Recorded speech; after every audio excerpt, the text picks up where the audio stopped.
Hi, Eric Gibaud, ericgibaud.com, and today I'm going to give you my thoughts about the new Fujifilm GFX 50S 2. So let's start. Well, maybe you know that I don't like to speak about cameras that don't have in my hand, but in this case it's a bit different because this is the same sensor as the GFX 50R. I made a review here.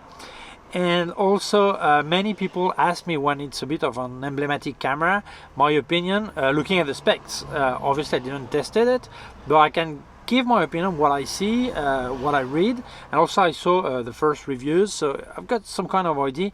And I want to speak also about the strategy Fujifilm is using. And it reminds me a lot of Canon RP camera. I made a review here of the Canon RP, okay? A review, my impression at that time, okay? And it sounds a bit like this to me, so let's carry on. Well, I'm going to make a small recap of the specs, okay? And then I'm going to give you my opinion about these specs and also the strategy I'm seeing here, okay? And my opinion, okay? So this is a medium format mirrorless camera.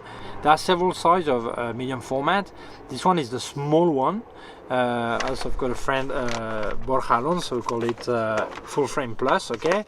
So it is like 1.5 time larger than full frame. So it makes full frame halfway between APS-C and this size, okay? There are some Hasselblad 6D which is larger, and some phase one that are larger, okay? So this is like the small medium format size, okay? It has a resolution of 51.4 megapixel, and this sensor is really well known because this is the one you find in the Fujifilm GFX 50S and 50R, and also in the Hasselblad 1XD and 1XD2, and also in the Pentax 645, I think is Z, I'm not sure, okay? This sensor is 7 years old. So when I speak about Canon RP strategy, you'll see, okay? We're going to develop a bit more on that, okay? So the difference is on the Hasselblad they use it as a 16 bits, and on this one is 14 bits, okay? If you want to have 16 bits, you need to pass your RAW file to TIFF format in the camera, and then you get 16 bits, but otherwise the RAW file is in 14 bits, okay? What is the stunning part of this camera when they announced it? Well, it's a four figure. It's $3,999 US, which about 4,000 euros with tax. It will be a bit more or less the same, $4,000, okay? So everyone heard that and started clapping, and I was clapping too. I think the price is brilliant, until you start to analyze the price and more than the price, the product. And is it worth the $4,000? We can have a look at that, okay? So let's analyze some specs and analyze the strategy. You have a dual SD card, UHS 2. You have, which is a good point. Then you have the autofocus is still contrast detection. It's not like the GFX 100S that has phase detection. This is contrast detection. They said they've bettered it a bit compared to the 50S and the 50R, but still I saw some review and it's a bit better, but it's not that wow, okay? The really good surprise is something rumors said that they would not have. You have an IBIS 6.5 stops, which is brilliant. If you compare to the 50S and the 50R, there is an IBIS, so stabilization is always welcome. So this is really good point. And then if we speak about video, I would not do video with medium format anyway, but some people are doing video with the 100S because they want to have this medium format look of the footage, okay? And they're getting good results. So in this camera they've put everything you would need to make videos, like microphone connector, headphone connector, micro HDMI, everything you would need, except the possibility. I mean, it does only full HD at 1080p at 24, 25 and 30 frames per second, so probably is useless for most people for video. You can record up to 120 minutes, so it sounds brilliant, but there's a small statement that says unless the camera gets warm, then you have to stop before. Really? I would have guessed that one, okay? But still, so if it doesn't warm up, 120 minutes, okay? They've added some simulation. I think it was 18 before, now it's 19 film simulation, as you know that they always do that. Fujifilm is known for their film simulation, and then you have all the connectivity you can imagine, Wi-Fi, Bluetooth, USB-C, all this, okay? You have sensor cleaning, which is good because I don't know why medium format, they really love dust. They really love dust because maybe the sensor size being bigger, there's more chance that a small piece of dust falls on it, okay? And you have frame rate, if you make a burst rate, 3 images per second. So that makes me laugh when some people say, yeah, you can do sport photography with that. Maybe you can do portrait of sport people, okay, that's possible. But honestly, even with the 100S, even you have some people have done sport photography. You can actually cut a tree with a hammer, but I think a saw is better. A chainsaw is even better. Okay, but yes, you can cut a tree with a hammer. But still, I don't think this is a camera for action. Okay, no sport, nothing. But I think 3 frames per second for me, if you do portrait or landscape, that's fine. I mean, with 1 frame per second would be fine to me also, okay? So if you look at it, you actually see like a 100S body camera with all stuff in there. The only thing new is actually the stabilization, the IBIS they put in there, but the sensor is old, the autofocus is old, everything is old. So then we get to the point. What is Fujifilm's strategy? What is the idea? Why did they make this camera?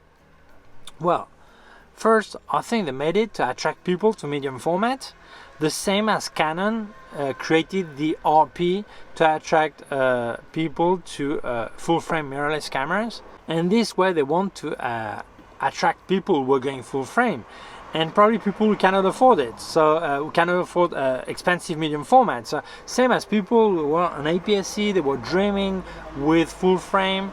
And same, I make a video about the RP. I was every 5 seconds I was saying, yeah, but it's full frame.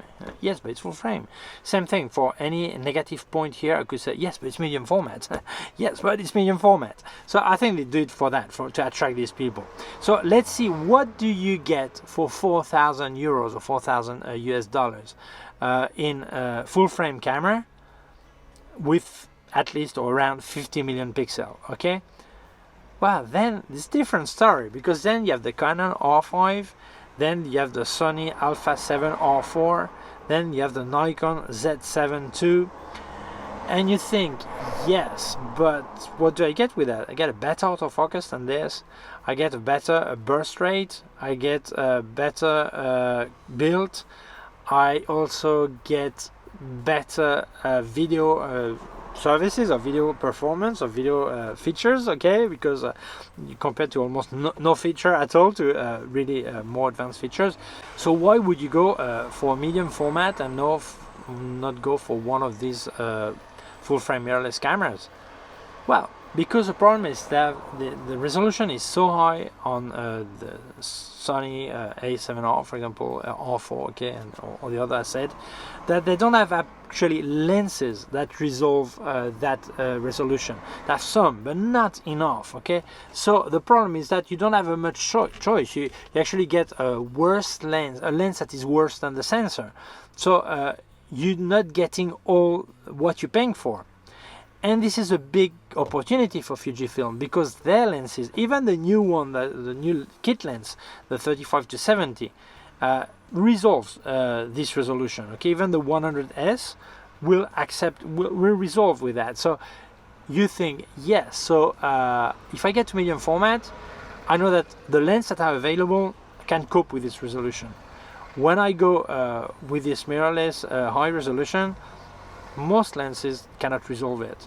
So that's a good point for Fujifilm. And also the big opportunity for Fujifilm is there are no alternative, there are no competition for that price. The only price tag that is lower is the GFX 50R. It is around 3,000 and something dollars, okay, 3,000 and something euros.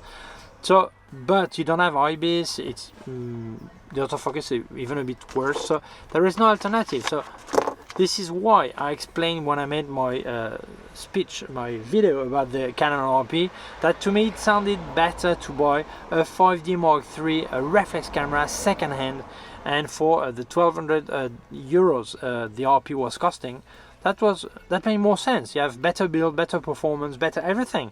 It was not mirrorless, but it was better. But in this case, Fujifilm doesn't have that problem. There are no alternative really. If you want medium format and you want to pay for it, and you don't want an older 50R, this is the one to go for. So it's easier for them than for Canon. Okay. So my question is, if I said that the Canon RP for 1200 euros was too expensive, now you can find it on offer for 800 euros. I think now it's worth it. Okay. Is this price fine? This 4,000 US dollar for this Fujifilm? Well, honestly, I think it's too expensive. I think what they've made is like they seduce you with the price, but then when you analyze, it's too expensive because I would like to have a proper face detection AF. I would like to have a 16-bit RAW file. I would like to have better video feature. So if they would give you all this, I would like to, it would not be 2,000 euros cheaper. It would be like 500 euros cheaper. So then it would be a big problem. First, I would stop seduce as many people coming from full frame or wanted to go full frame and then from APS-C and jump directly to medium format. And also then it would be like a problem because many people don't need 100 megapixels, so they would stop buying the 100S, and to save 500 or 1,000 euros they would buy this 50S2 if you had all these good features. The strategy was simple: 2,000 euros cheaper, that's it. They give you less caffeine, less everything in there, but people, they will be fooled, same as the Canon RP. So I think now this makes the Fujifilm GFX 50R a great camera if you don't need body stabilization, if you don't need this bit better autofocus, then the 50R is the camera to go for. Okay, but still I think I understand the strategy. And what is the future then? Well, I think the future is in 2022 Fujifilm already said they would issue some new sensors, backlit sensors. So I guess they would also work with the X line with new sensors, but probably on the GFX. I expect at the end of 2022 or start of 2023, the new GFX 100S version 2, something better, and probably late 2023 or early 2024, a new GFX 50S 3. With a backlit sensor, many things that will be better. It also shares the same battery as the X-T4. So I think the idea for them is to have people to have an X-T4 and a medium format by them, and a medium format from Fujifilm, because they have the 100S and the 50S the same battery as the X-T4. And you see they want people to create their micro system around Fujifilm with several formats, and still some parts are shared. Okay, so what is the next step for buyers? Well, if you cannot afford the 100S and you do want to go medium format, that's the way to go, no problem. If you don't want to buy the 50R, obviously. And this will give you time to buy some lenses, because the medium format game is expensive in lenses.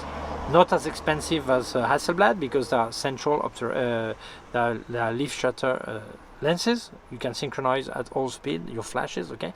But Fujifilm is a bit cheaper for that. So it will give you time. You start with that camera body, and then you start buying lenses for when they get a better body, if you actually need something better than this, okay? So I think this camera will be updated. This price will drop. Fujifilm always makes some offers twice a year, something like this, great offers. So I think this camera is 1,000 euros too expensive. Who would buy that? Well, people who cannot afford the 100S, and also people who want it as a second body. They have the 100S and they want a second body. They don't always need 100 megapixels, so they would probably get this one, okay? And that's fine. And people who want something a bit larger than full frame, they're seduced by medium format. They don't want too heavy, not too expensive, and that's a good way to go. So it's probably their client. Do I recommend this camera? Well, I cannot recommend it or not recommend it because I didn't test it. But I'm speaking as a buyer looking at the specs and analyzing the situation. Honestly, yeah, maybe I would buy it because there's no alternative. And if I just have that budget, I would probably go for that. But maybe I would think of the 50R better than this. Okay, so we will see the future. Is it a risky strategy for Fujifilm? Probably yes, because it gives some time to Canon, Nikon and Sony to get better lenses for the high resolution cameras. So but I still think that Fujifilm has the right strategy. I made a video like 2 years ago speaking that the Fujifilm was the real danger for Canon and Nikon. Okay, although I made another video saying they're a bit crazy with the strategy issuing so many cameras, but in medium format I think this is the right strategy to go, and I think they're okay with what they're doing right now, and I think it was a good idea to issue this camera, although I would have preferred a better sensor and better features, but I think it's okay what they've done. Okay, so I do hope Photosula and Fujifilm will pass me the 50S 2 to test it. I'm still waiting for the 100S, okay, don't forget me, and I will give you my real life impression, but I was analyzing specs and strategy, and this is my opinion. I hope you like the video. If you feel it may interest other people, please share it on social networks. If you have not done it yet, please subscribe to my YouTube channel. The small button down here is a small bell. If you click on the bell, get notified when I upload a new video. My website, ericgibaud.com. If you have any question, can leave a comment below. Also leave you links of my gear on Amazon, links to other parts of my YouTube channel, and also a link to my PayPal account in case you wanted to make a donation. Thank you very much. Please take care of yourself. See you soon. Bye.